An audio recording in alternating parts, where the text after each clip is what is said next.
Okay, so Assalamu alaikum. I'd like to start by just saying we're going to cover a few topics here. So we're going to start with literature, okay? So Arabic texts have preserved diverse knowledge during the Islamic Golden Age. The translation movement enriched the literary landscape, and people like Al-Mutanabbi and Abu Nuwas flourished in poetry, prose, and historical writing, works like 1001 Nights that influenced global culture.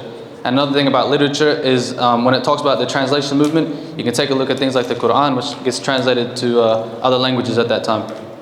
The next topic is medicine. So pioneers like Ibn Sina and Al-Razi laid the groundwork for modern medicine, and Ibn Sina's canon of medicine became a European standard.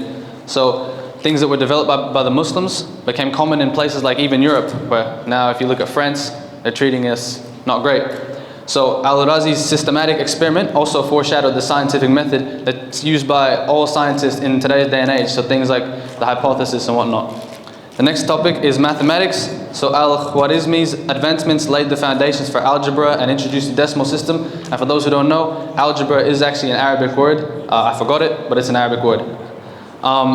So made contributions in mathematics that we still use today. So like I mentioned, algebra, and it influenced all kinds of fields in Australia as well. So philosophy. Prominent philosophers like Al-Farabi preserved and harmonized Greek philosophy.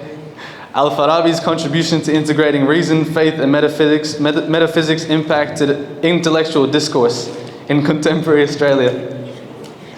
So, if we look at architecture as well, the Islamic Golden Age's architecture designs influence modern Australian structures. So incorporation of Islamic influences fosters an inclusive aesthetic for everyone. And I'm pretty sure we invented the arches. So for those who like Maccas, there you go. So we also have, the geometric patterns like arches and domes contribute multicultural visual language. So trade and economy, that's the next topic. We were responsible for flourishing trade networks that fostered an exchange between the Muslims and non-Muslims.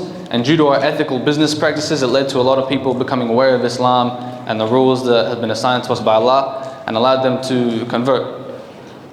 So these ethical business practices and financial innovations resonate with contemporary corporate responsibility.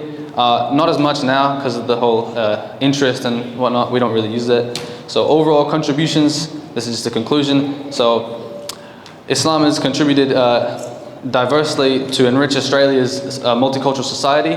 If you look at all the things that impact us, and even in places like America, when they graduate, they wear the robes. That started in Islamic University. So it brings the past to foster a global perspective and contribute to Australia's heritage. That's it.